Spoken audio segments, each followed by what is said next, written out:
Marcherons, tout cœur en feu, que chaque pas soit une prière. Espérance, jour victorieux, chant remplissez l'univers.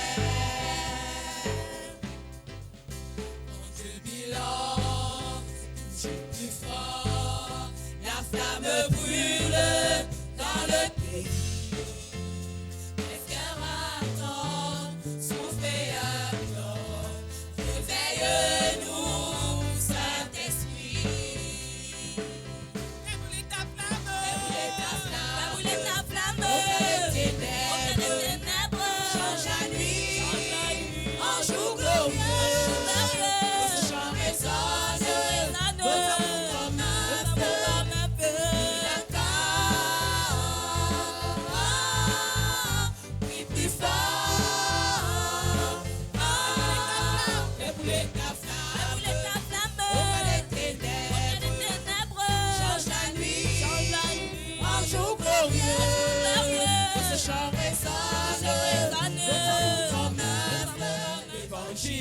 Est annoncé, la semence est plantée.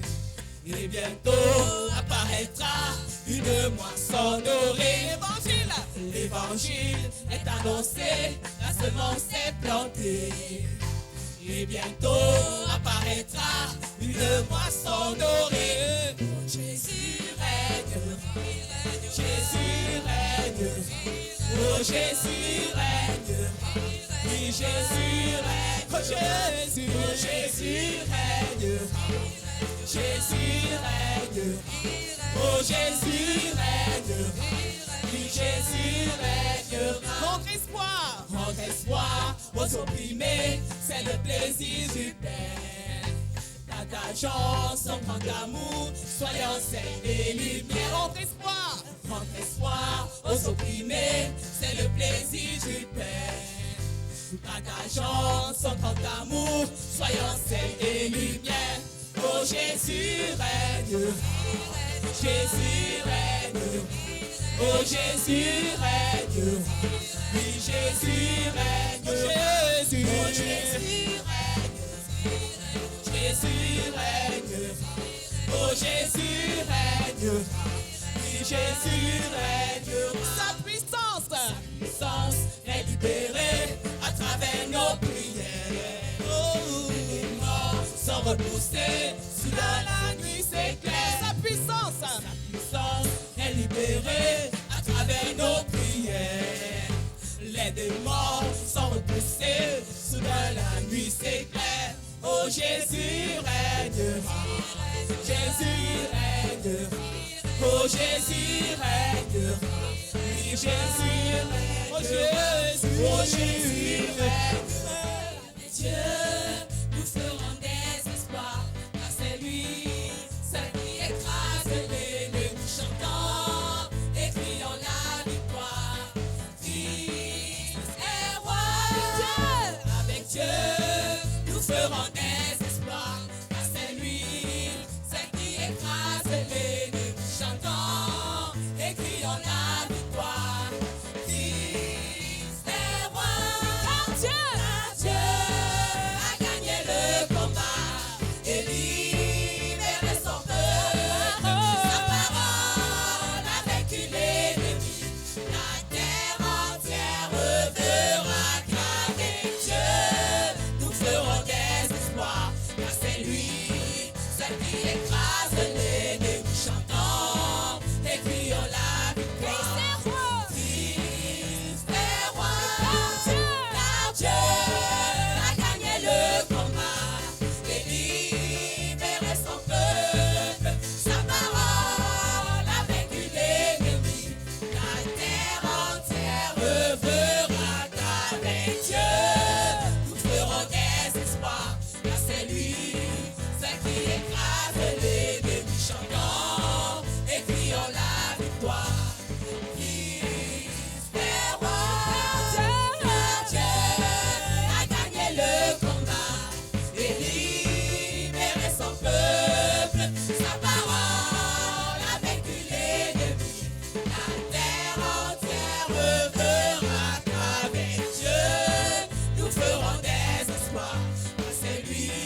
bénissons ton Saint-Nom pour la grâce que tu nous accordes encore ce matin de nous tenir devant ta face pour porter la bonne nouvelle.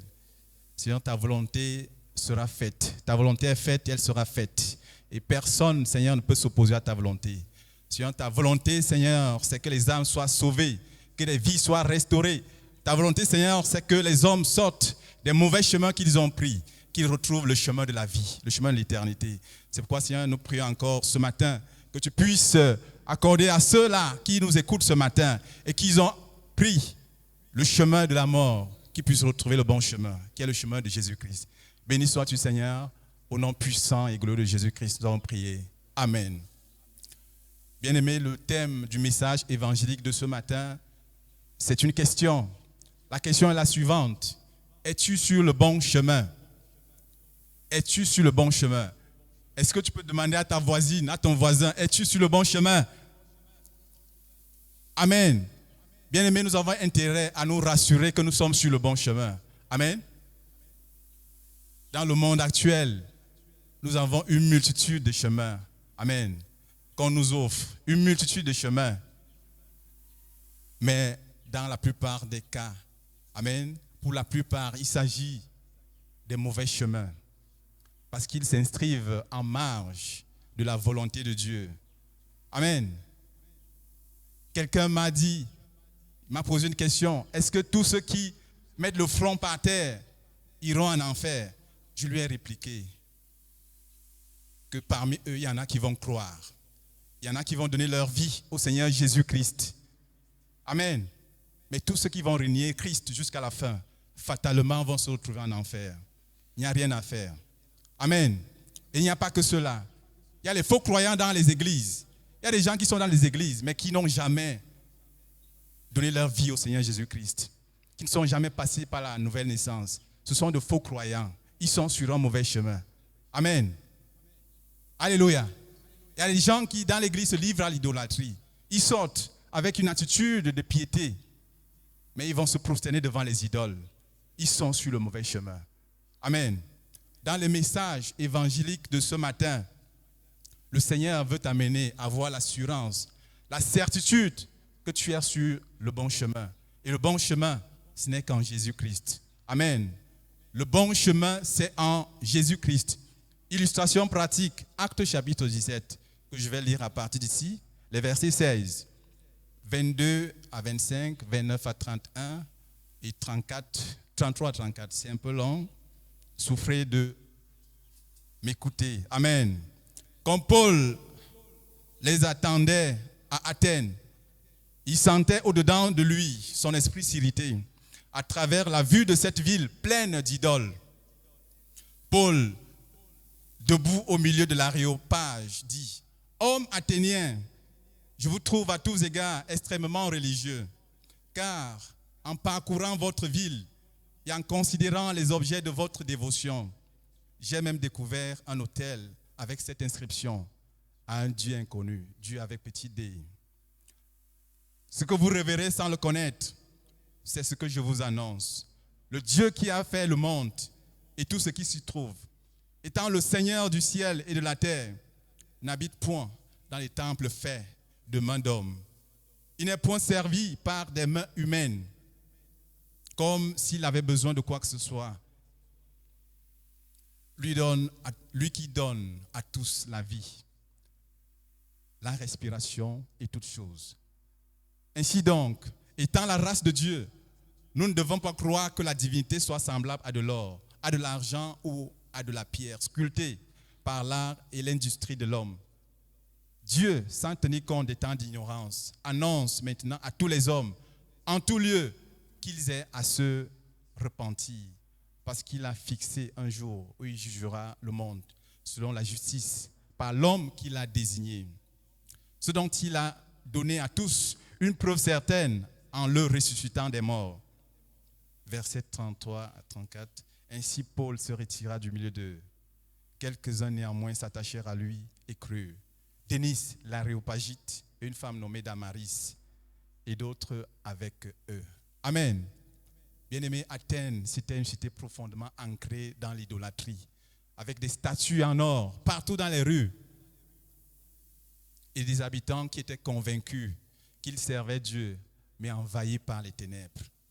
Athènes, bien-aimés, c'était une cité grecque où les philosophes épicuriens, stoïciens, avec le monopole de l'art oratoire et même de la vérité, à telle enseigne que lorsque l'apôtre Paul s'est présenté à eux avec l'évangile, ils l'ont qualifié de pie bavarde, c'est-à-dire un animal qui fait du bruit. Oh, quelle suffisance, mais dans l'égarement. Comme aujourd'hui, bien-aimés, nombreux sont ceux qui se croient suffisants, alors même qu'ils ne sont même pas sur le bon chemin. Ils méprisent et rejettent l'évangile de Jésus-Christ, mais pensent quand même être sur le bon chemin. Ils ne veulent pas entendre parler de Jésus-Christ et de la nouvelle naissance, mais se disent être dans la vérité. D'aucuns ne croient même pas à la mort, à la résurrection, encore moins à la venue imminente que nous attendons de notre Seigneur et Sauveur Jésus-Christ. Mais ça ne les empêche pas de considérer qu'ils sont dans la vérité. Quelle erreur! Quelle erreur!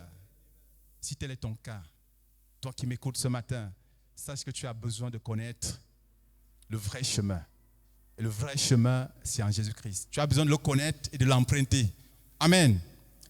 Certains sortent régulièrement pour des lieux de prière. Oh, c'est combien sont dans la vérité? Nous sommes témoins chaque dimanche, comme aujourd'hui. Beaucoup sortent pour les lieux de prière, mais combien sont dans la vérité? Combien sont sur le chemin? Amen. D'autres, par contre, parce qu'ils ont été déçus ça et là, dans les différents lieux de prière, ont résolu de rester chez eux. Est-ce que cette abstention est synonyme d'être sur le bon chemin? Nous pensons que non. Amen. Parce qu'il n'y a pas de salut dans l'idolâtrie. Il n'y a pas de salut sans la nouvelle naissance. Il n'y a pas de salut en dehors de Jésus-Christ. Gloire à Dieu. À Athènes, Paul a relâché l'évangile avec la puissance du Saint-Esprit. Amen. Et beaucoup ont retrouvé le bon chemin. Amen. Ceux qui se considéraient être dans la vérité ont retrouvé le bon chemin. La Bible dit, cependant quelques auditeurs se joignirent à lui et devinrent des croyants. Ah, quelle merveille! Quelle merveille, bien-aimés! Amen. Les idolâtres et les philosophes d'hier qui croyaient être dans la vérité ont retrouvé le vrai chemin, le chemin de la vie, le chemin de la vérité après la prédication de Paul. Amen. As-tu encore besoin de quelle preuve, toi qui m'écoutes ce matin? As-tu encore besoin de quelle preuve que le bon chemin, c'est en Jésus-Christ? Dieu lui-même l'a dit. Amen. Celui-ci est mon fils bien-aimé, en qui j'ai mis toute mon affection. Écoutez-le. Amen. Jésus-Christ, avant même Jésus-Christ, les prophètes ont annoncé, amen, que Jésus-Christ est la vie. Jésus-Christ lui-même l'a confirmé en disant, je suis le chemin, la vérité et la vie. Nul ne vient au Père autrement que par moi. Amen. Jean 14, 6. Et ceux qui ont travaillé avec Jésus-Christ, les apôtres, ils ont témoigné. Amen. Ils ont témoigné que Jésus-Christ est le chemin du salut. Alléluia. Vous pouvez le lire dans Actes chapitre 4, verset 12. As-tu besoin de quelle preuve que Jésus-Christ est le chemin? Amen. As-tu besoin encore de quelle preuve que Jésus-Christ est le chemin de la vie éternelle? Pourquoi t'obstines-tu à persévérer dans l'erreur en pensant que tu peux être sauvé en dehors de Jésus-Christ? Amen. De nombreux sont ceux qui, à travers ce qu'ils ont appris dans les livres, dans les centres de formation, veulent raisonner Dieu. Ils changent le plan de salut de Dieu et imposent d'autres schémas aux hommes. Et malheureusement, ces hommes les suivent comme des automates. Ne sois pas un automate. Amen. Ne sois pas un automate. Jésus-Christ est le chemin qui mène à Dieu. Il n'y a pas un autre chemin. Alléluia. Tu as besoin d'avoir l'assurance ce matin que tu es véritablement sur le chemin de la vie, le chemin de l'éternité. Et le bon chemin, nous l'avons dit, c'est Jésus-Christ. Le bon chemin, c'est la nouvelle naissance. Jésus l'a dit, je vais le relire dans Jean 14, 6. Je suis le chemin, la vérité et la vie. Nul ne vient au Père que par moi. Amen. Et Actes chapitre 4, verset 12, le réitère cette vérité. Il n'y a de salut en aucun autre, car il n'y a sous le ciel aucun autre nom qui a été donné parmi les hommes, par lequel nous devions être sauvés. Tel est le chemin tracé par Dieu pour le salut. Amen. Tel est le chemin tracé par Dieu pour le salut. Et seule la volonté de Dieu va s'accomplir. Ne te méprends pas, toi qui m'écoutes ce matin. Seule la volonté de Dieu va s'accomplir. Amen. Peut-être que les hommes t'ont soumis à une étrange procédure pour avoir la vie éternelle. Maintenant que tu connais la vérité, amen, tu peux choisir. À toi de choisir aujourd'hui. Soit tu demeures sur le chemin que les hommes t'ont imposé et qui te met sur un autre chemin, un chemin autre que celui du salut. Soit alors, et c'est ce que nous te suggérons, tu te soumets à la volonté de Dieu en empruntant le vrai chemin qui te garantit la vie éternelle en Jésus-Christ. Quel est ton choix? Es-tu prêt à faire le deuxième choix? Si tel est le désir de ton cœur, si le désir de ton cœur est d'entrer dans le chemin de la vie, peu importe là où tu te trouves, tu peux être dans cette salle, tu peux nous écouter à partir de la radio, à partir de la télévision. N'aie pas honte. Tu peux faire cette prière après moi en disant simplement: Seigneur Jésus-Christ, je reconnais que je me suis trompé en pensant que je pouvais être sauvé sans passer par toi. Je te prie de pardonner mon ignorance ainsi que tous mes péchés. J'accepte ton salut et je te reçois dans ma vie comme mon Seigneur et mon Sauveur personnel. Merci de faire de moi un enfant de Dieu et de me donner ton Saint-Esprit. Amen. Nous tiendrons établis sur le roi, face à nos ennemis, nous élevons ton nom. Avançons, même au cœur de la nuit, les yeux fixés sur toi, le jour se lèvera. Seigneur, tu m'as choisi pour porter du fruit et que je sois un jour semblable à toi. Je veux persévérer, je te verrai face à face. Nous tiendrons établis sur le roi. Face à nos ennemis, nous élevons ton nom. Avançons, même au cœur de la nuit, les yeux fixés sur toi, le jour se lèvera. Seigneur, tu nous envoies. Seigneur, tu nous envoies comme tes témoins.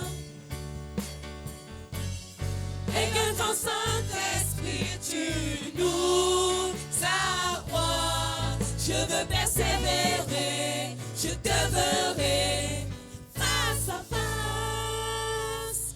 Nous tiendrons établis sur le roi. Face à nos ennemis, nous élèverons dans ta maison et nous nous assemblons pour t'adorer.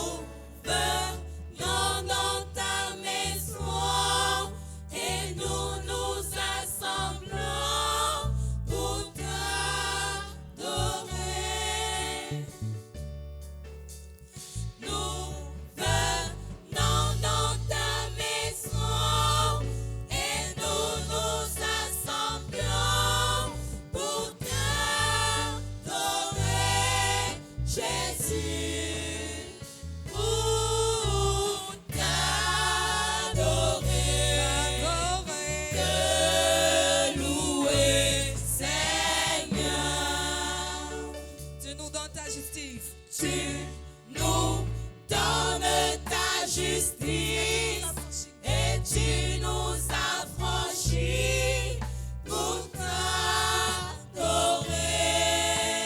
Tu nous donnes ta justice. Tu nous donnes ta justice et tu nous affranchis pour t'adorer.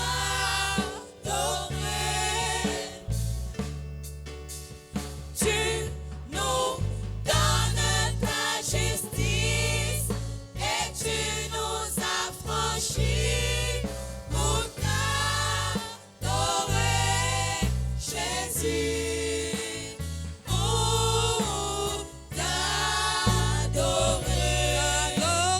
te louer, Seigneur. Nous levons nos mains vers toi. Levons nos mains vers toi et nous te contemplons pour t'adorer. Nous levons nos mains vers toi et nous te contemplons pour t'adorer. Nous levons nos mains vers toi et nous te contemplons pour t'adorer, Jésus, pour t'adorer, te louer, Seigneur. Nous venons dans ta maison. Nous venons dans ta maison et nous nous assemblons pour t'adorer. Nous venons. Nous venons dans ta maison et nous nous assemblons pour t'adorer. Nous venons dans ta maison et nous nous assemblons pour t'adorer, Jésus, pour t'adorer, te louer, Seigneur. Tu nous donnes ta justice. Tu nous donnes ta justice et tu nous affranchis pour t'adorer. Tu nous donnes ta justice et tu nous affranchis pour t'adorer.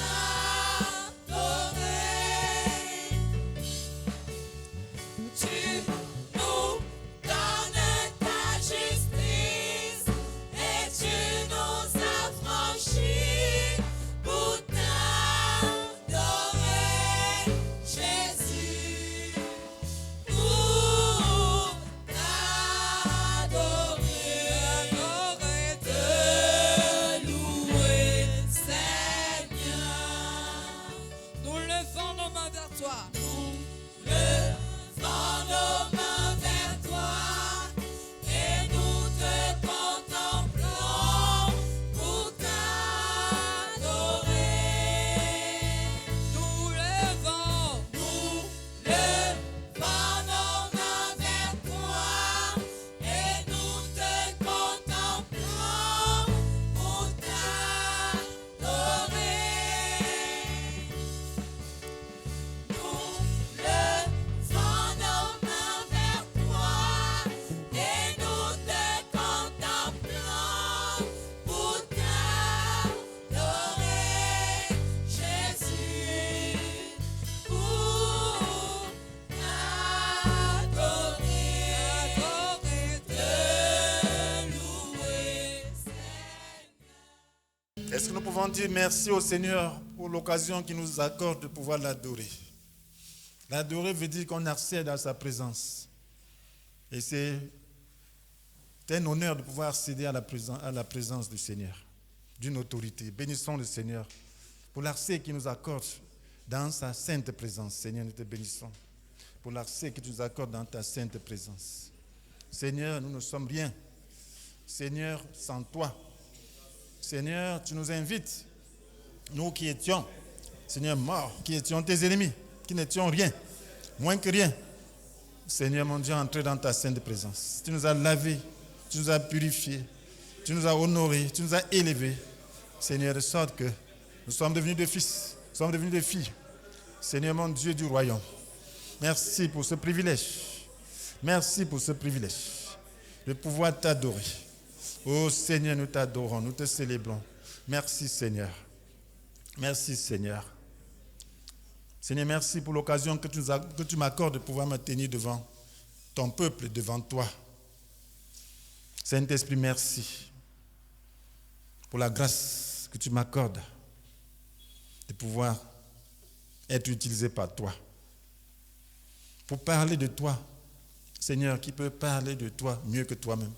C'est pour cela que je prie que tu puisses, Seigneur, t'exprimer. Seigneur, pour nous montrer le chemin, pour nous édifier, pour nous montrer encore comment collaborer avec toi, afin que tu nous accordes toutes les grâces du Seigneur et que tu puisses imparter ce monde, l'arracher aux ténèbres, Seigneur, qui le recouvre. Merci, Seigneur, pour les cœurs bien disposés. Que ta parole soit pareille à un feu, soit comme le marteau qui brise le roc, qu'elle soit pénétrante jusqu'à diviser l'âme et l'esprit, jointure et moelle, qu'elle juge les dispositions et les pensées du cœur. Pour la gloire du Seigneur Jésus. Amen. Alors nous parlons du culte de plénitude. Alors, parler du culte de plénitude. Nous en parlons depuis un certain temps. Le Seigneur l'a institué simplement parce qu'il est important pour nous de comprendre le but pour lequel nous vivons et savoir quel est le moyen par lequel nous pouvons accomplir ce but. C'est le Saint-Esprit, la plénitude. Nous nous détournons facilement de l'Esprit Saint. Mais c'est lui notre vie. C'est lui la vie de Dieu. Et nous ne pouvons manifester Dieu sur la terre et accomplir ses œuvres que lorsque nous sommes vraiment pleinement remplis de l'Esprit. Parce que l'atmosphère du royaume, c'est une atmosphère où le Saint-Esprit règne, où tout est baigné dans l'Esprit. Alors le Seigneur nous a appelés, il nous a laissés dans ce monde pour que nous puissions apporter son règne sur la terre. Donc nous avons besoin d'être baignés dans l'Esprit pour que cela soit possible. Parce qu'il y a deux esprits dans le monde. Il y a l'esprit de Dieu, il y a l'esprit du malin. Alors il faut que l'Esprit de Dieu puisse régner, l'emporter. Et ça ne peut se faire que par toi et moi. Nous sommes son temple. Nous sommes sa résidence. Et nous devons donc savoir donc comment nous laisser imprégner par l'Esprit de Dieu pour être une source de bénédiction pour nous-mêmes et pour le monde. Parce que l'Esprit Saint est le moyen de la bénédiction de Dieu. Et ce n'est que lorsqu'on l'a en plénitude qu'on peut avoir la plénitude de la grâce que Dieu a préparée pour nous. Lorsque Dieu créa le monde, il avait voulu que l'homme puisse régner sur la terre. Il avait voulu que l'homme participe à son bonheur. Il avait voulu que l'homme puisse faire de la terre le royaume de Dieu. Ça veut dire que tout devait baigner dans l'esprit. Et ça devait se faire par l'intermédiaire d'Adam et Ève. Et ça ne pouvait se faire que par la communion qu'Adam et Ève avaient avec Dieu. Quand cette communion fut brisée, alors les ténèbres ont recouvert le monde. Parce que c'est l'Esprit de Dieu qui apporte la lumière. Les démons ont recouvert le monde. Et là où se trouve les démons, c'est le malheur. Là où se trouve l'Esprit de Dieu, c'est le bonheur. Là où se trouve l'Esprit de Dieu, c'est la bénédiction. Là où se trouve l'esprit du mal, c'est la malédiction. Jésus est venu pour établir la communion entre le ciel et la terre. Il est venu pour que l'homme puisse être restauré dans cette position de grâce que Dieu lui avait donnée. Cette position de bénédiction, cette position de bonheur. Et en naissant en lui, donc, nous avons cette grâce d'être aussi fils de Dieu et d'apporter la bénédiction sur la terre, de connaître la bénédiction nous-mêmes et de l'apporter sur la terre. Voilà pourquoi le Seigneur nous a laissés sur la terre. Il nous a laissés sur la terre pour que nous soyons la lumière qui va briller et chasser les ténèbres. Mais nous avons besoin de comprendre comment ça peut se passer. La première action de l'Esprit dans notre cœur, c'est de nous donner le salut. Ce n'est pas encore la plénitude. Le salut n'est pas la plénitude. Le salut, c'est que nous avons accepté Jésus dans notre cœur. Nous sommes devenus vivants, nous sommes passés des ténèbres à l'admirable lumière de Dieu. Mais cette lumière est encore petite. Elle doit grandir. Elle doit recouvrir les espaces. Elle doit dépasser le cap de notre intérieur pour briller. Le Seigneur a voulu qu'on ait la vie en abondance. Il a dit dans Jean chapitre 10, verset 10, qu'il est venu pour que les hommes aient la vie, une vie abondante. Il n'est pas venu te donner simplement le salut. Le salut, c'est la vie. Mais il faut de l'abondance de salut. Il faut de l'abondance de ce salut. Tu peux avoir de l'argent. Est-ce que tu en as en abondance? C'est ça qui fait la différence. Tu peux avoir de la nourriture. Est-ce que tu l'as en abondance? La vie de Dieu, est-ce que tu l'as en abondance? Lorsque tu as quelque chose en abondance, tu peux partager. Tu peux résoudre tes problèmes. Mais si tu n'as que ce qui te suffit à peine, ce n'est pas possible. Donc la vie de Dieu, pour qu'elle soit partagée, doit être abondante. Jésus est venu pour que nous puissions avoir une vie abondante. Et là, c'est un grand bonheur, un bonheur parfait. Donc la deuxième action, c'est que nous puissions avoir la plénitude. La plénitude. Donc le Seigneur veut qu'on puisse avoir la plénitude. Cette plénitude nous permet d'imparter le monde, d'être heureux nous-mêmes et de pouvoir imparter le monde. Frères et sœurs, toutes les grâces de Dieu, tous les moyens dont nous avons besoin se trouvent dans l'Esprit. La Bible nous dit dans Éphésiens chapitre 1, verset 3, que Dieu soit loué, le Père de notre Seigneur, le Christ, car il nous a comblés de bénédictions de l'Esprit. Dans le monde céleste, toutes sont en Christ. C'est Christ qui est la richesse, qui est la source.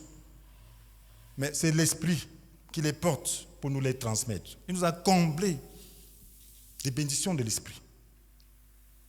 Ça, c'est Éphésiens 1, verset 3. Dieu soit loué.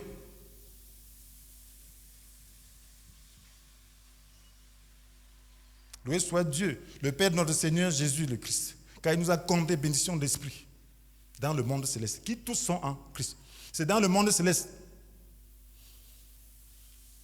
Mais il faut l'amener ici. C'est Jésus qui les porte. Jésus, Dieu lui a donné tout. Mais c'est l'Esprit qui nous les apporte. C'est l'Esprit qui nous les transmet. Il nous a comblés. L'Esprit nous comble. Si tu as un peu d'Esprit, tu auras un peu de bénédiction. Mais si tu as beaucoup d'Esprit, de l'Esprit, tu auras beaucoup de bénédiction. Mais tu peux dire, je suis plein d'Esprit, je n'ai pas assez de bénédiction. Dieu ne ment pas. Il faut vérifier si c'est vraiment l'Esprit que tu as. Il faut vérifier si tu en as vraiment en plénitude. Et tu vas comprendre comment l'avoir en plénitude. C'est très important.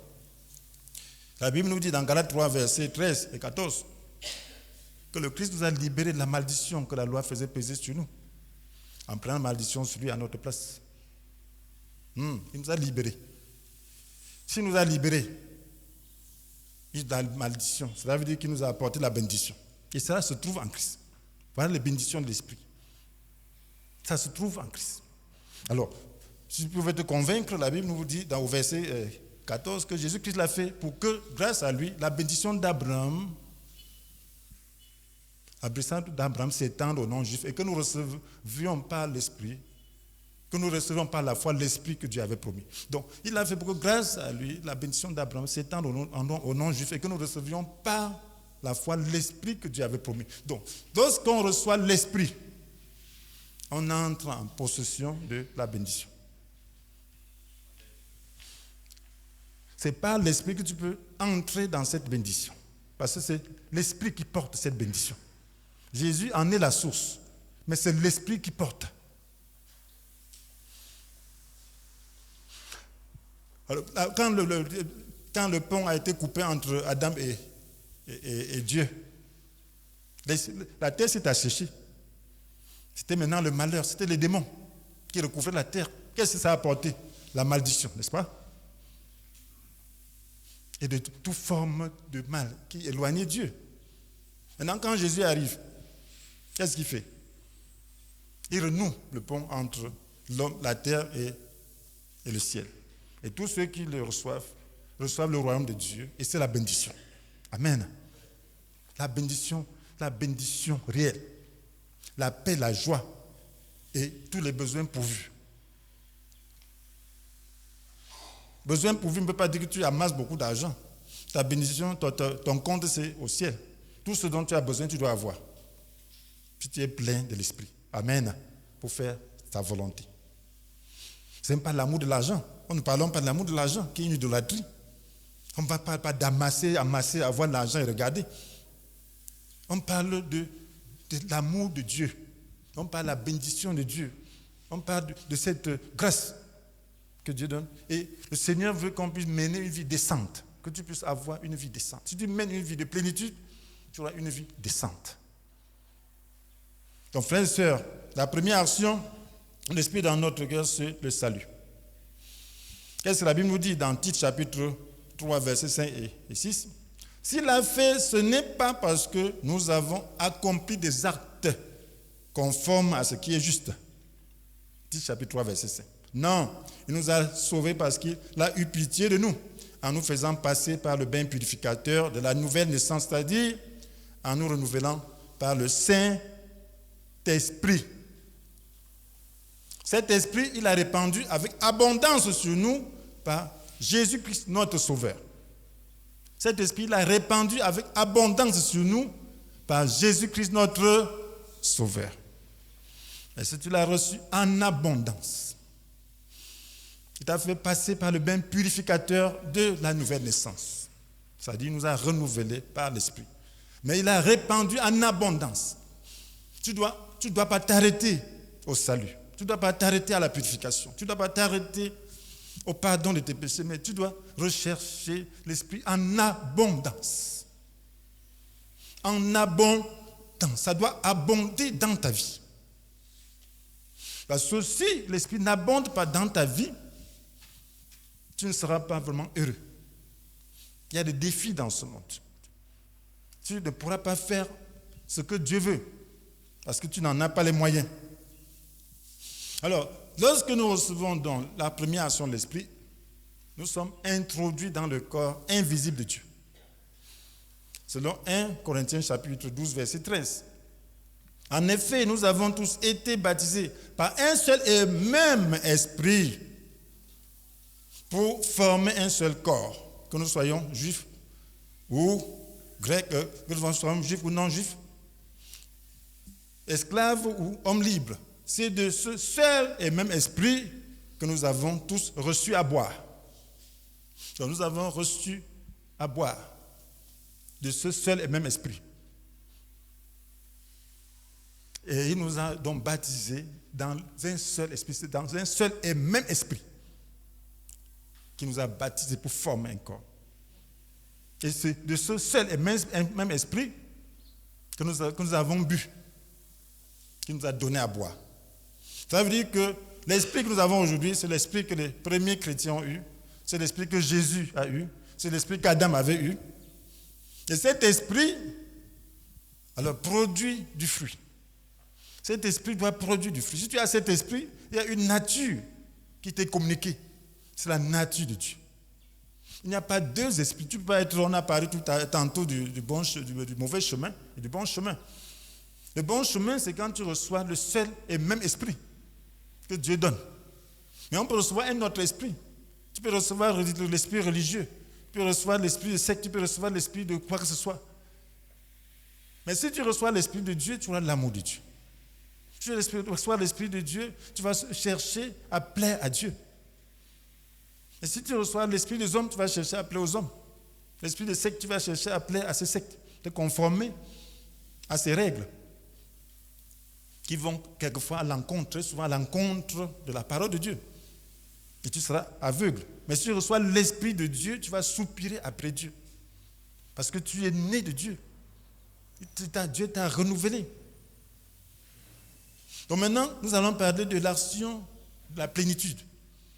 La plénitude est très importante.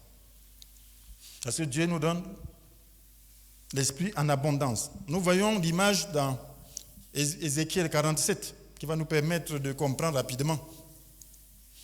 Alors il est question de l'eau qui sort du temple.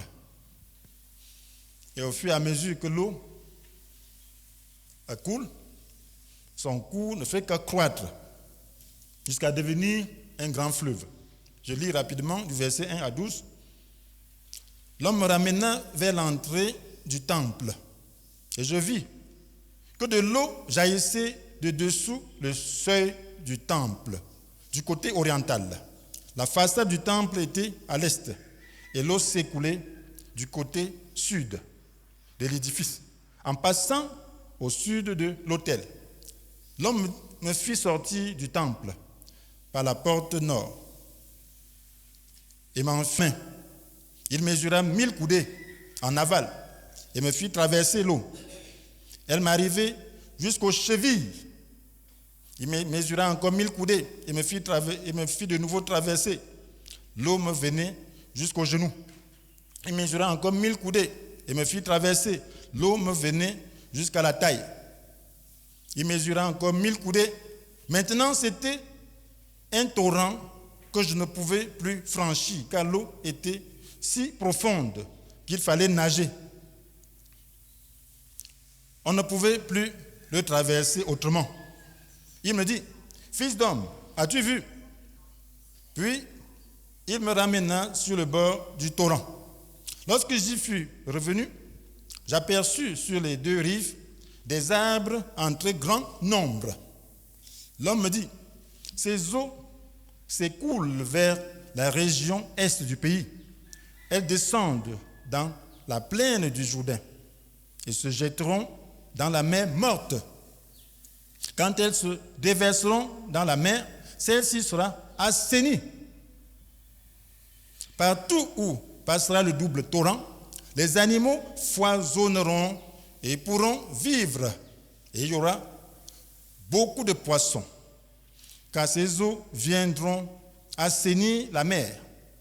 Et la vie se développera sur le passage du torrent.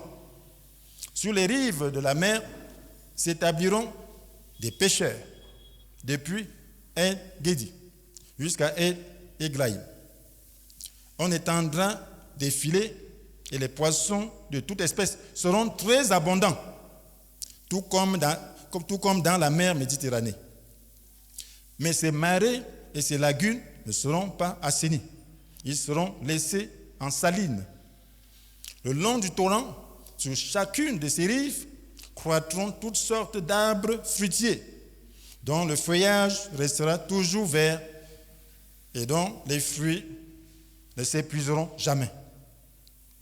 Chaque mois, ils porteront de nouveaux fruits grâce aux eaux provenant du sanctuaire, qui les arroseront.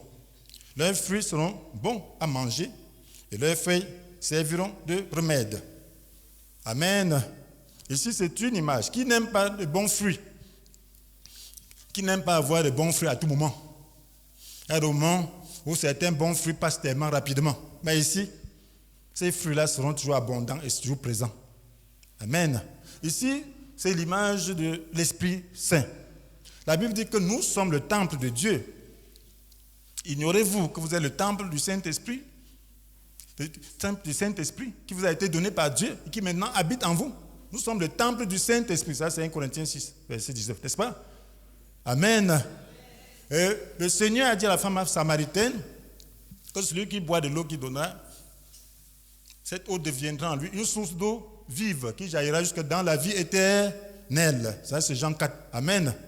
Verset 16. Donc, si tu bois de l'eau que Jésus donnera, cette eau deviendra en toi une source. En tant que temple, tu es une source. Tu es un temple, tu es une source. Et il faut que cette source puisse s'écouler. Cette source s'écoule. C'est lorsqu'elle s'écoule qu'elle apporte la bénédiction. Si elle reste là, renfermée, elle n'apportera pas la bénédiction, ni à toi-même, ni aux autres. Donc il faut qu'elle soit abondante. Il faut que l'eau soit abondante pour s'écouler. Et plus cette eau s'écoule, plus son cours monte.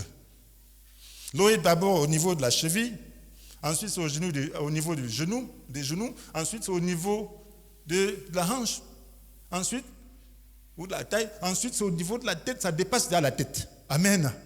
Il faut seulement nager. À quel niveau se trouve ton eau? Amen. À quel niveau se trouve ton eau? C'est au niveau de la cheville?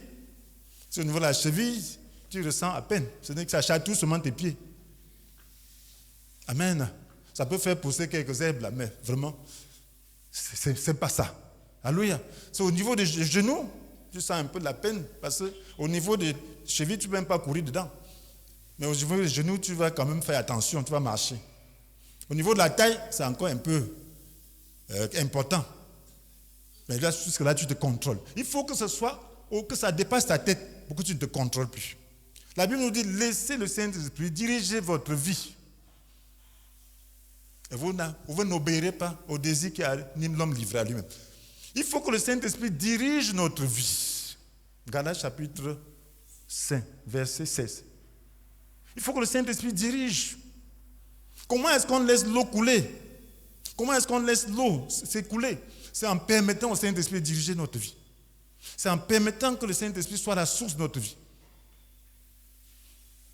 Et de notre conduite, le moyen de notre conduite. La Bible nous dit dans Galates chapitre 5, verset 25, puisque le Saint-Esprit est la source de votre vie, laissez-le aussi diriger votre conduite.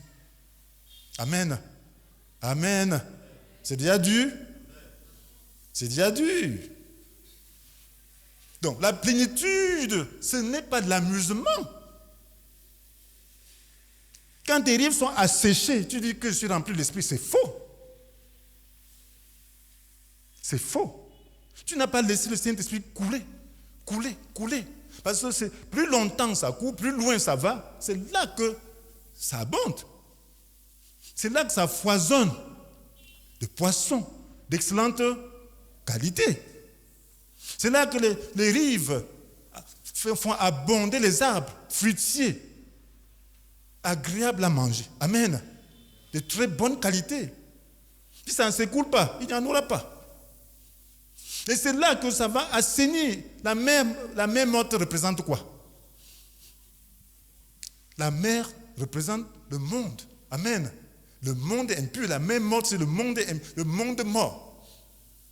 La Bible dit que nous étions morts à cause de nos péchés et de nos fautes. Amen. Éphésiens 2.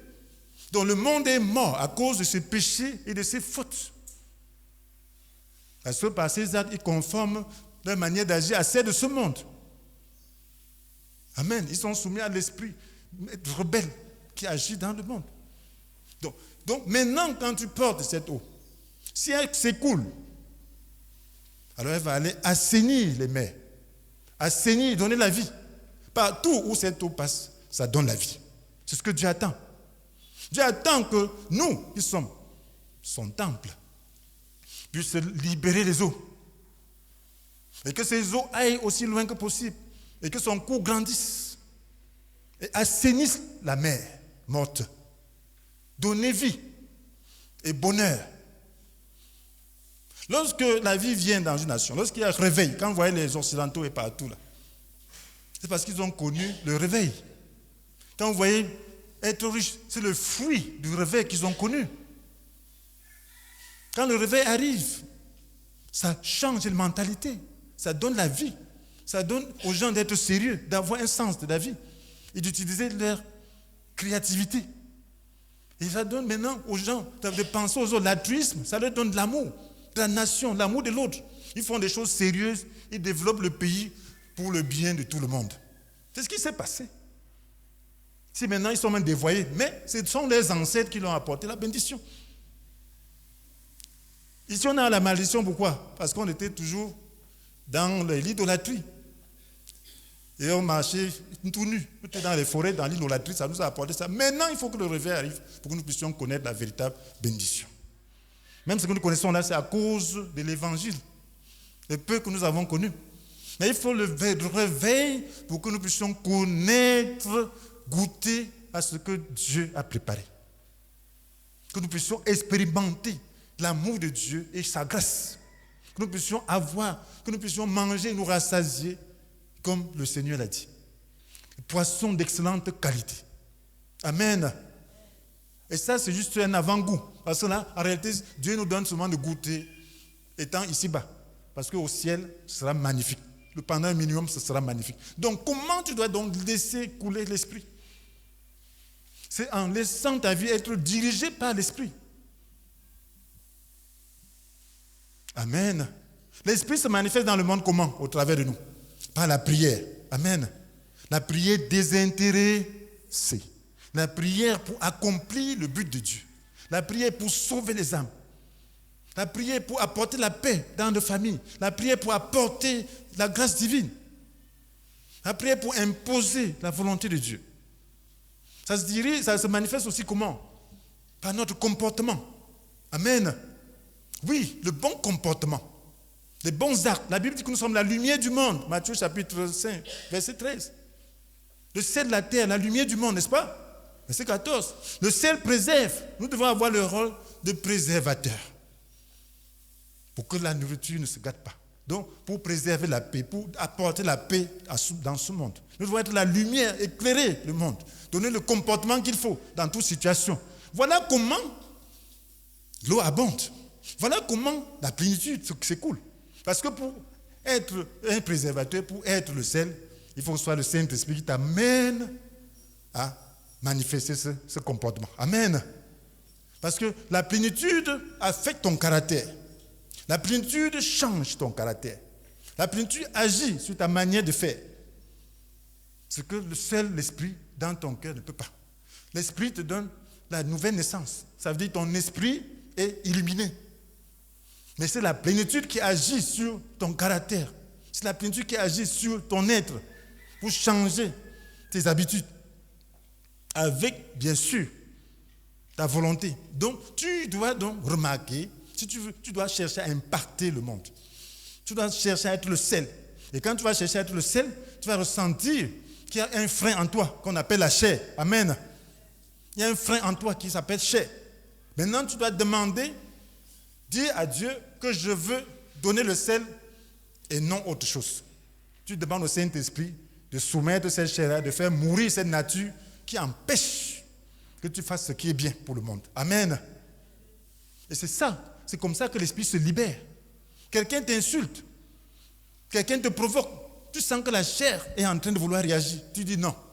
J'ai été crucifié avec le Christ. Amen. Mais je n'en ai pas la force. Saint-Esprit, aide-moi. C'est là que l'esprit vient. Il est venu pour ça, pour t'aider. Il est venu. Il est le contre-consolateur, notre aide, notre soutien. Donc peut-être tu as besoin en abondance. Peut-être tu te sens blessé, tu n'arrives pas. Tu dois prier davantage. Tu dois prier comme quelqu'un qui veut mourir. Amen. Ce qu'on appelle soif. Parce que tu ne veux pas céder. Amen. Tu ne veux pas céder à la chair. Tu ne veux pas céder à ce comportement. Tu veux être le sel. Mais la chair ne veut pas que tu sois ce sel. Tu veux être la lumière. Mais la chair ne veut pas que tu sois cette lumière. Tu dois tout faire pour être cette lumière.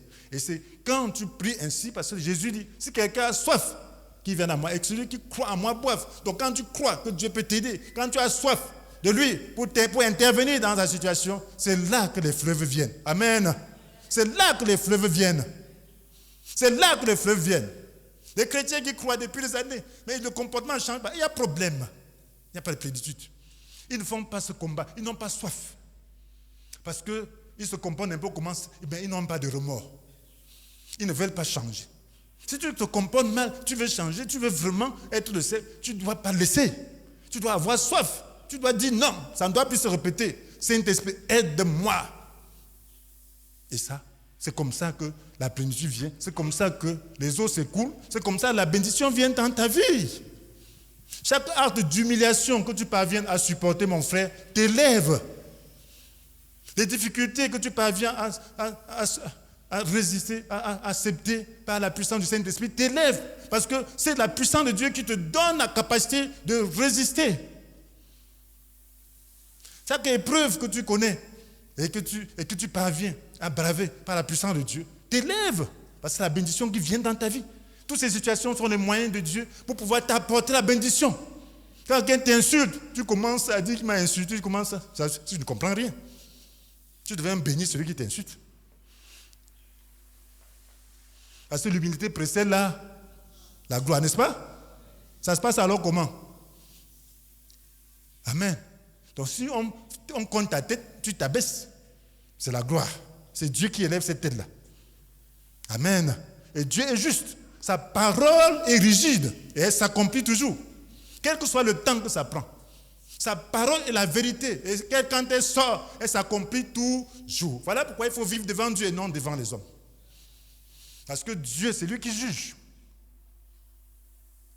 Donc si tu recherches la plénitude, la fin sera la gloire. Il y a des choses qui obstruent la plénitude. Il y a des choses qui obstruent l'esprit en toi.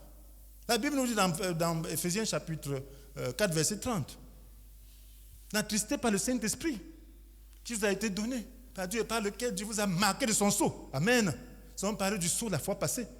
Il a marqué pour lui appartenir comme sa propriété. Amen. Donc lorsque tu as le sceau de Dieu, tu es sa propriété. Lorsque tu crois, tu es sa propriété. Et quand tu es sa propriété, qui peut se lever contre toi? On doit respecter partout où tu pars. Maintenant, il dit de ne pas l'attrister. Parce que tu l'attristes, tu vas faire comment? Ça ne coulera pas. L'eau va rester dans le temple, mais ça ne s'épanchera pas. Il n'y aura pas de bénédiction. Qu'est-ce qui l'attriste? Amertume. Ah, n'est-ce pas? Ah, amertume. Donc, quand quelqu'un te cause amertume, c'est le vol. L'amertume te vole. Ce n'est pas quelqu'un. L'amertume vient te voler la petite grâce que tu as. Ah, l'irritation. Quand tu t'irrites, tu es en train de recroqueviller l'esprit. Ça ne peut pas sortir. Ah, ça ne peut pas sortir. Ça ne peut même pas arroser, même avoir un petit jardin. Non. Non, ça ne sort pas. Irritation. Ah, colère. Oh, toujours en colère. Tu n'arrives pas à maîtriser la colère. Mon ami, tu es foutu. Si Satan organise son affaire, il va te prendre. Amen. Tu es foutu. Il faut avoir une grâce. Il faut surpasser cela. Et là, ça demande que tu prennes conscience et tu demandes au Saint-Esprit de détruire cette nature en toi. Alléluia. De soumettre cette nature. Parce que la colère te vole. Amen. La colère a disqualifié Moïse, non? Amen. On l'avait trop provoqué, mais finalement, il a dit vraiment, ces gens-ci, il dit, toi-même, tu vas voir, mais tu n'entreras pas. Pourquoi? Parce que Dieu est juste. Amen. Donc, il faut traiter ta colère. Il y a des gens, quand ils se fâchent, vraiment, ils n'ont plus, c'est-à-dire, ils perdent la tête. C'est comme si on a enlevé leur cerveau. La Bible dit, quand tu te fâches, que tu puisses t'apaiser, te calmer avant le coucher du soleil. Amen. Amen. Là, ça part de la maîtrise. Il y a des gens qui se fâchent, ils prennent des décisions iniques, injustes. Alléluia. La Bible dit, quand tu te fâches, ne pêche pas. Et si tu as péché, repens-toi, humilie-toi. Amen. Ne tarde pas à t'abaisser. Sinon, tu te fais voler. Tu te fais voler complètement. Irritation, les insultes. Il y a des croyants qui ont des jurons. Après, tu entends qu'il est croyant, mais tu te poses la question. Et qui parle avec des jurons, il insulte les gens de gauche à droite. Après, il dit qu'il est croyant. Il dit que. Et là, qu'est-ce qui sort de sa bouche là? Des malédictions, des insultes, des mépris. Et tu dis que tu es croyant. Et l'esprit va sortir de ton cœur là. Ça ne peut pas sortir. Ça ne peut pas. Tu n'es pas croyant. Ou tu es croyant qui a recroquevillé l'esprit et tu te plains. Quand tu sors les insultes là, tu avais dit même que tu n'es pas à l'aise. Alléluia. Ça veut dire que tu n'es pas à l'aise. Tu as un problème. Celui qui est à l'aise. Si je mange là, un fou m'insulte, ça me fait quoi? Alléluia. Ça veut dire qu'on ne connaît même pas ta valeur. Si quelqu'un te méprise, ça fait quoi? Si tu sais que tu n'es pas ce qu'il est en train de faire, ça fait quoi? C'est lui qui donne à manger. Alléluia. Il est qui? Lui-même. Amen. Peu de mépriser comme ça, il n'arrive même pas chez toi, mais chez lui. Il est donc qui? Pour que tu en prennes, pour en fasses un cas. Alléluia. Ça veut dire que tu ne comprends pas la vie, tu ne sais pas qui tu es. Tu ne sais pas ce que c'est que l'homme. L'homme sans Christ n'est rien. Quelqu'un qui a déjà un comportement qui n'est pas celui de Christ, et puis tu te mets à suivre ça, ça veut dire que toi-même tu ne comprends pas. Amen. S'il a un comportement qui n'est pas celui de Christ, ça veut dire qu'il est en train d'aller en enfer. Et toi, tu es en train de traiter avec quelqu'un qui va en enfer au lieu de chercher à le sauver. Il est fou. Il ne sait pas ce qu'il fait. Amen. C'est toi qui dois l'instruire. Tu ne dois pas te mettre au même niveau que lui.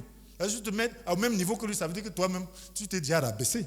Tu as quitté ton trône pour venir, pour t'abaisser et t'occuper de quelqu'un qui va en enfer. D'un mort. Alléluia. Donc, nous devons comprendre.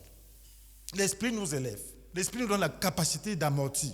Lorsque tu es plein, tu as la capacité de ne pas sentir ces chocs-là. Et ça te donne la raison, la sagesse de Dieu. Christ, c'est la sagesse. Ça donne de comprendre sa situation et de savoir comment décider les choses. L'amertume, l'éclat de voix. Mes frères, c'est ça qu'il faut bannir. On dit fait disparaître. Ça ne doit même pas exister. Si ça veut s'élever, il faut faire disparaître. Il faut débaisser.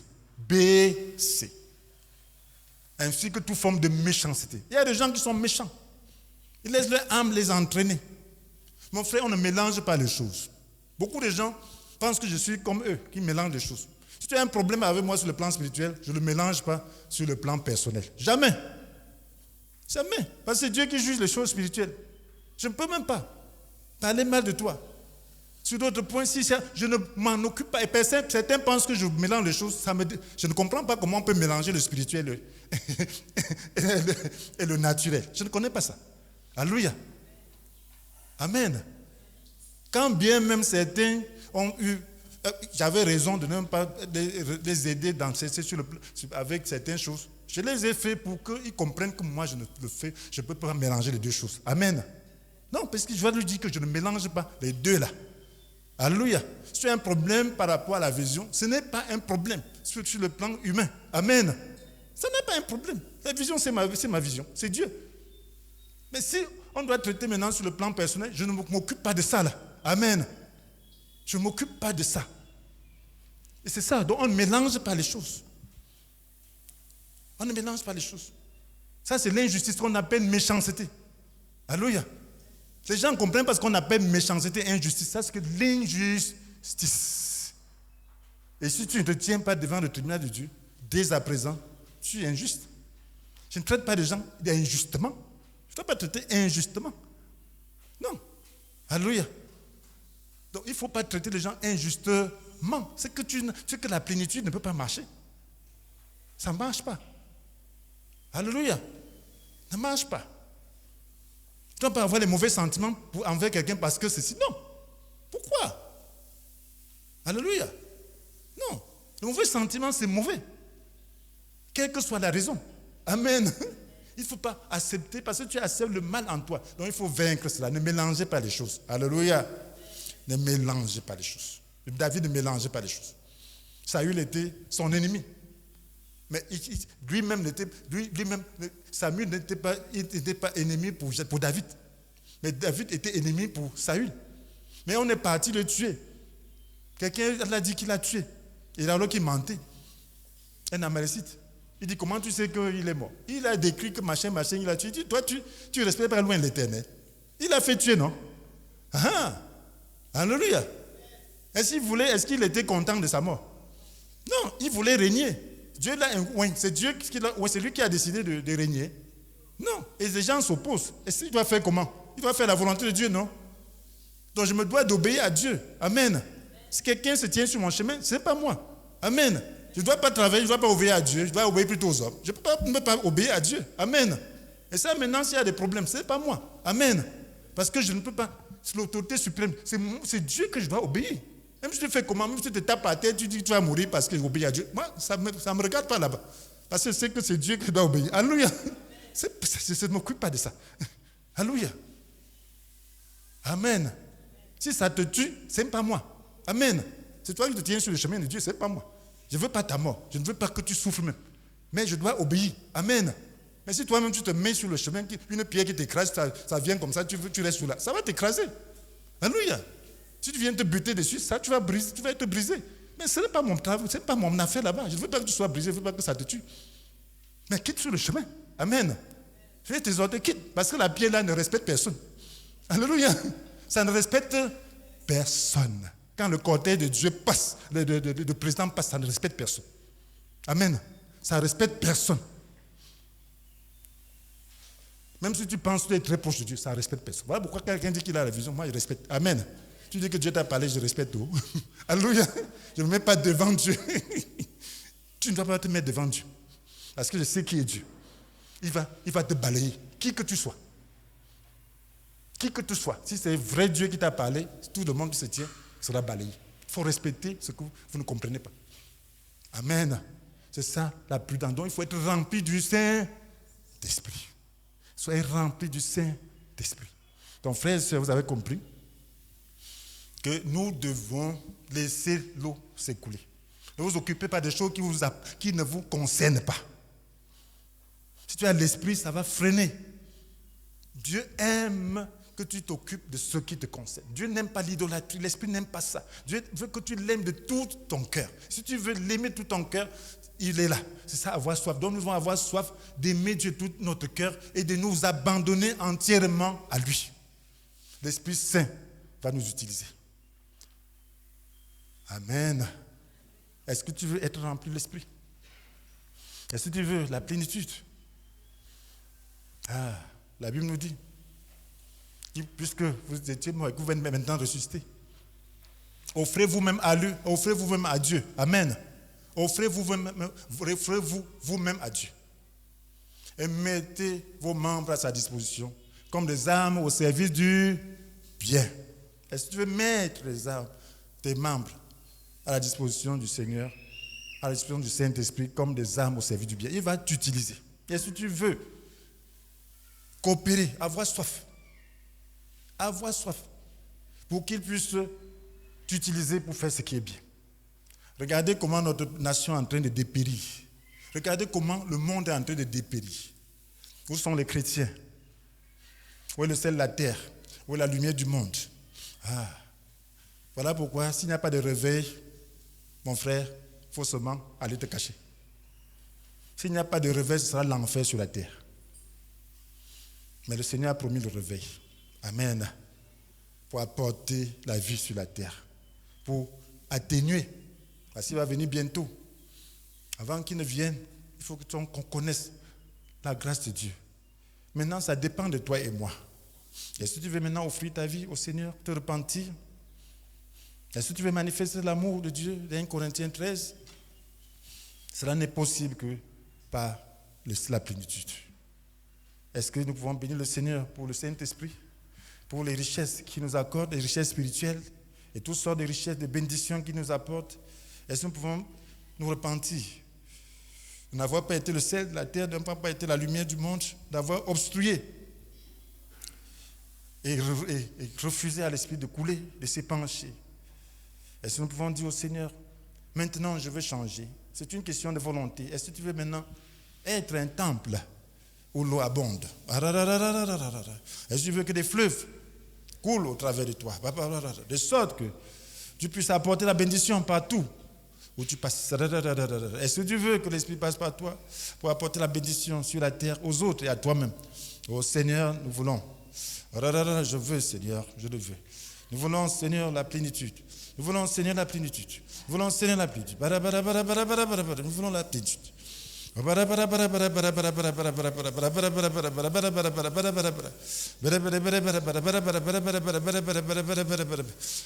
voulons la plénitude. Merci, Seigneur. Merci, Seigneur, pour la plénitude que nous accorde. Oh, Seigneur, merci. Pardonne-nous, Seigneur. Pardonne-nous, Seigneur, d'obstruer la source, d'empêcher que l'eau coule, que l'eau s'épanche pour bénir. Pardonne-nous. Toutes les bénédictions que nous avons retenues à travers notre chair. Oh, pardonne-nous, Seigneur. Nous ne sommes pas laissés conduire par toi. Oh, Seigneur, oh, Seigneur, oh, Seigneur, t'en supplions. Oh, Seigneur, nous t'en supplions. Oh, Seigneur, nous t'en supplions. Oh, demande au Seigneur de te pardonner. D'avoir laissé ta chair prendre le dessus. Au lieu de laisser le Saint-Esprit prendre le dessus. Oh, Saint-Esprit. Je t'ai offensé à plusieurs égards. Je t'ai offensé à plusieurs égards. Je ne t'ai pas laissé prendre le cours de ma vie. Je ne t'ai pas laissé prendre le cours de certaines situations. Je m'en repens, je m'en repens, je m'en repens. Prends le total contrôle. Prends le total contrôle. Dis au Seigneur, tu t'en repens. Au lieu de prendre le total contrôle, son coup monte dans ta vie. Que l'eau parvienne au niveau de la tête, que l'eau dépasse la tête, que l'eau dépasse la tête, que l'eau dépasse la tête, que l'eau dépasse la tête. Babarabara. Que l'eau dépasse la tête. Que l'eau dépasse la tête. Que l'eau dépasse la tête.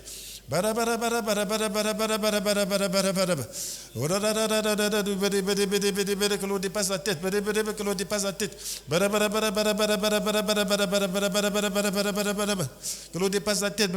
dépasse la tête.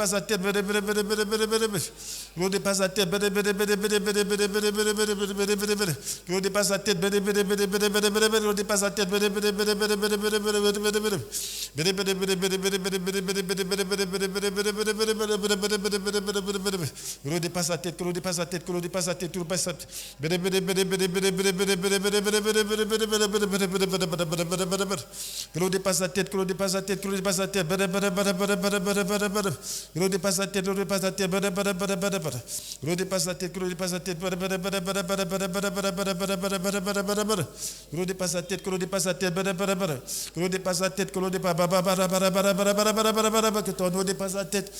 Je veux, Seigneur. Je veux tes rivières. Dis au Seigneur, je veux tes rivières. Je veux tes rivières. Je veux tes rivières. Je veux assainir le monde. Je veux assainir la mer morte. Je veux assainir la mer morte. Dis au Seigneur, tu veux assainir la mer morte. Tu veux être une bénédiction pour les multitudes. Je vais être une source de bénédiction pour les multitudes. Je vais être la lumière du monde. Je vais être la lumière du monde. Dis au Seigneur, je vais être la lumière. Je vais assainir, je vais assainir, je vais assainir. Les eaux mortes, je vais assainir. Oh, je vais être une source purificatrice. Je vais être une source d'assainissement.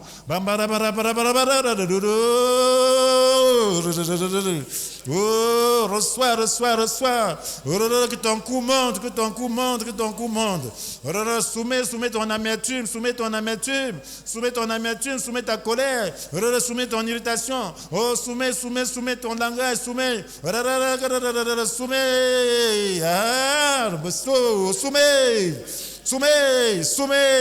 Soumets ta méchanceté, soumets, laisse couler les eaux. Oh, les eaux reçois.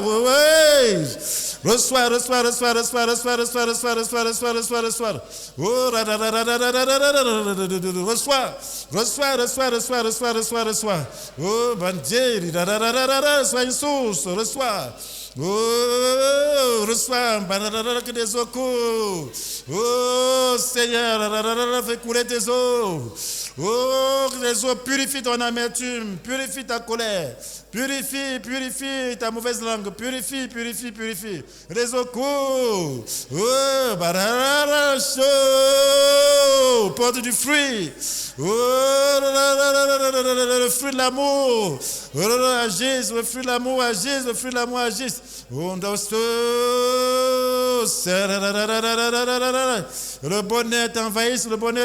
bonheur t'envahisse. Reçois l'assainissement, reçois la guérison. Oh, cette eau produit la guérison, produit des arbres de guérison. Oh, quel de ce fait, soigne-toi. Reçois la guérison. Reçois la guérison, reçois la bénédiction à tous égards, sois béni à tous égards. Cette eau atteint les villes. Prions cette eau atteint notre nation, assainisse notre nation. Prions cette eau assainisse notre nation. Oh, assainisse notre nation. Oh, purifie le péché de cette nation. Oh, donne la vie aux morts de ces nations. Donne la vie aux morts de ces nations. Donne la vie aux morts de ces nations. Assainis la main morte de ces nations.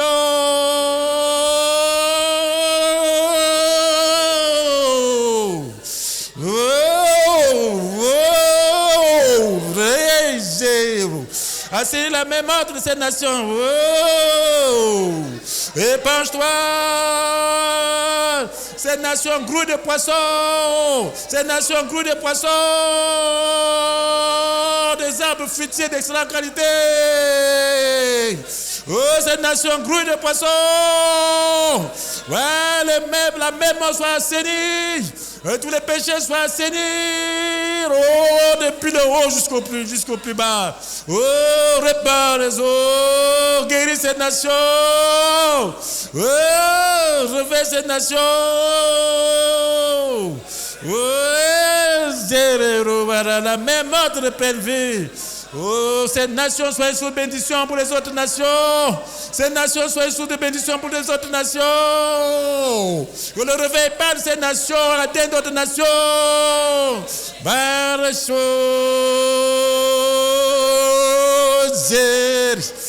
Oh, Dieu, le dessein de Dieu s'accomplisse pour ces nations. Oh, Zararu. Oh, Jararo, que l'église de ces nations se réveille, oh, Bachara, oh, Soro, Bericharara, oh, Seigneur, merci Seigneur, merci Seigneur, merci Seigneur, merci Seigneur, réveille ces nations, réveille-nous Seigneur, réveille-nous Seigneur, réveille-nous Seigneur, réveille-nous Seigneur,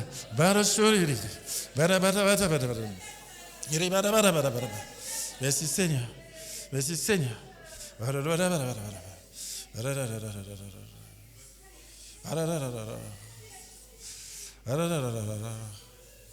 Retiens les eaux.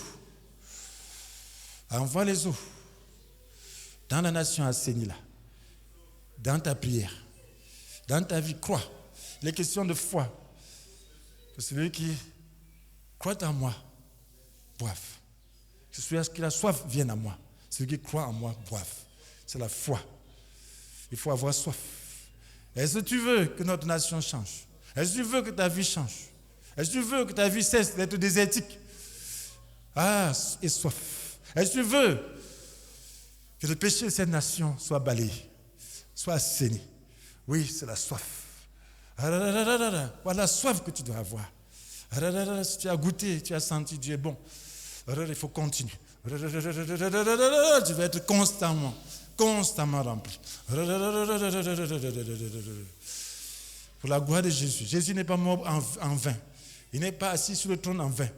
C'est pour que de son sein s'épanchent toujours, jaillissent des fleuves d'eau vive pour nous abreuver et apporter le règne de Dieu sur la terre. Apporter les œuvres de la croix, les bénéfices de la croix sur la terre.